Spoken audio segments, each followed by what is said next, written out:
I have a message. I have a message for President Macron. Today, Israel is defending itself on 7 fronts against the enemies of civilization.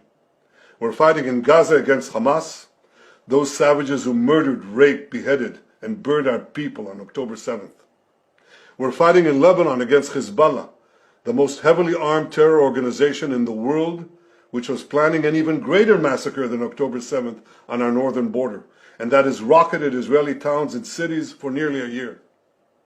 We're fighting against the Houthis in Yemen and the Shiite militias in Iraq and Syria that together have launched hundreds of drones and missile attacks against Israel. We're fighting against terrorists in Judea and Samaria who are trying to murder civilians in the heart of our cities. And we're fighting against Iran, which last week fired over 200 ballistic missiles directly at Israel, and which stands behind the 7-front war against. As Israel fights the forces of barbarism led by Iran, all civilized countries should be standing firmly by Israel's side. Yet President Macron and some other Western leaders are now calling for an arms embargo against Israel. Shame on them.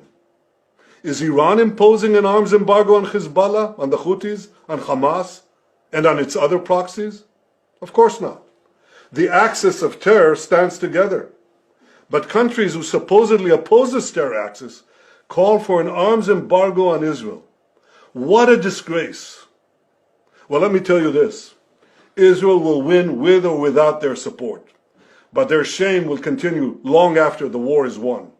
For in defending ourselves against this barbarism, Israel is defending civilizations against those who seek to impose a dark age of fanaticism on all of us. Rest assured, Israel will fight until the battle